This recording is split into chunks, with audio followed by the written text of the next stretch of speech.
Assalamualaikum warahmatullahi wabarakatuh. Perkenalkan, nama saya Silvi Ayuni dengan NIM 120201210999. Di sini saya akan menjelaskan PowerPoint PKN tentang materi HAM dan Rule of Law. Yang pertama, HAM atau Hak Asasi Manusia. Hak asasi manusia adalah konsep hukum dan normatif yang menyatakan bahwa setiap manusia memiliki hak yang melekat pada dirinya. Hak asasi manusia berlaku kapanpun, dimanapun, dan kepada siapapun. Dalam suatu negara, hak asasi manusia setiap warganya dilindungi sebagai kewajiban negara untuk menghormati, melindungi, dan memenuhi hak asasi manusia seluruh rakyatnya. Selanjutnya adalah pengertian HAM menurut para ahli. Yang pertama, menurut John Locke. John Locke mengungkapkan bahwa HAM adalah hak yang langsung diberikan Tuhan kepada manusia sebagai hak yang dikodrati. Oleh sebab itu, tidak ada kekuatan di dunia ini yang bisa mencabutnya. HAM memiliki sifat mendasar dan suci. Yang kedua, menurut John Matterson.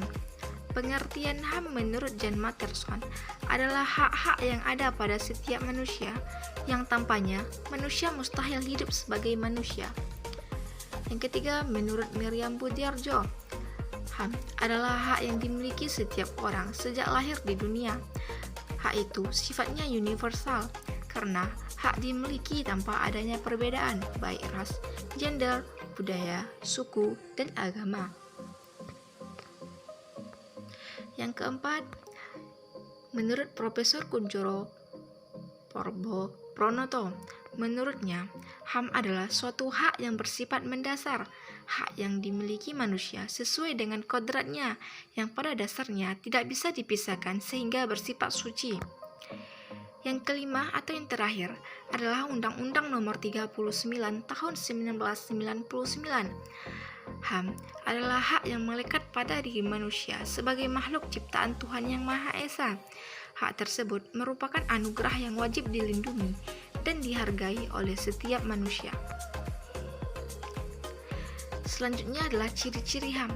Yang pertama yaitu bersifat hakiki, yang kedua universal, yang ketiga tetap, yang keempat bersifat utuh.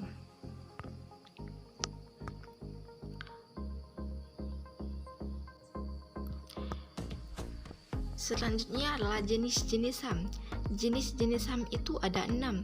Yang pertama, hak asasi pribadi atau personal human right.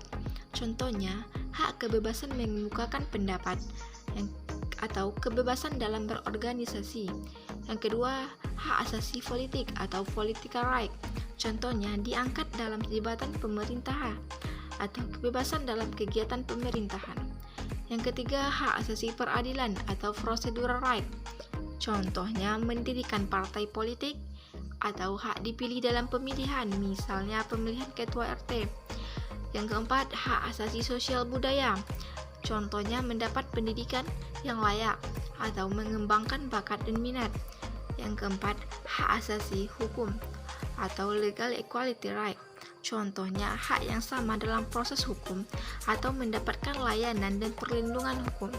Yang terakhir adalah hak asasi ekonomi atau property right. Contohnya, kebebasan dalam membeli sesuatu, kebebasan mengadakan dan melakukan perjanjian kontrak. Undang-undang yang mengatur HAM adalah sebagai berikut. Yang pertama, pasal 28A mengatur tentang hak hidup. Yang kedua, pasal 28B mengatur tentang hak berkeluarga. Yang ketiga, pasal 28C mengatur tentang hak memperoleh. Yang keempat, pasal 28G mengatur tentang hak kebebasan beragama. Yang kelima, pasal 28E mengatur tentang kebebasan memeluk agama. Yang keenam, pasal 28F mengatur hak komunikasi dan informasi. Yang ketujuh, pasal 28G mengatur tentang kesejahteraan dan jaminan sosial. Selanjutnya adalah pengertian rule of law. Apa sih yang dimaksud dengan rule of law? Rule of law merupakan konsep tentang common law di mana segenap lapisan masyarakat dan negara beserta seluruh kelembagaannya menjunjung tinggi supremasi hukum yang dibangun di atas prinsip keadilan dan egalitarian. Rule of law adalah rule by the law dan bukan rule by the man. Prinsip-prinsip rule of law itu ada dua. Yang pertama, prinsip-prinsip rule of law secara formal atau berdasarkan Undang-Undang Dasar 1945. Yang pertama, negara Indonesia adalah negara hukum. Yang kedua, segala warga negara bersamaan kedudukannya di dalam hukum, yang pemerintahan dan wajib menjunjung hukum serta pemerintahan itu tanpa kecuali. Yang ketiga, setiap orang berhak atas jaminan perlindungan, pengakuan serta kepastian hukum yang adil serta perlakuan sama di hadapan hukum.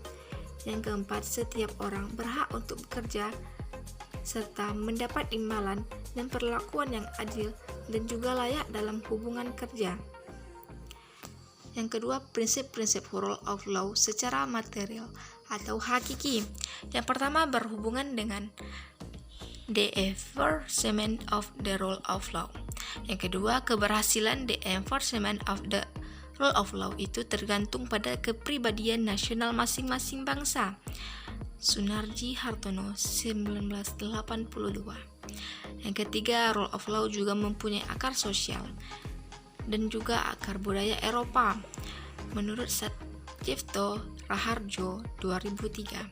Yang keempat, rule of law juga adalah suatu legalisme, aliran pemikiran hukum yang mengandung wawasan sosial, gagasan tentang hubungan antar manusia, masyarakat, serta negara. Yang kelima, rule of law adalah suatu legalisme liberal. Menurut Satjifto Raharjo, 2003. Berikutnya adalah fungsi rule of law. Fungsi rule of law pada hakikatnya merupakan jaminan secara formal terhadap rasa keadilan bagi rakyat Indonesia dan juga keadilan sosial sehingga diatur pada pembukaan Undang-Undang Dasar 1945. Mungkin hanya itu yang bisa saya sampaikan. Lebih dan kurangnya saya mohon maaf. Wassalamualaikum warahmatullahi wabarakatuh.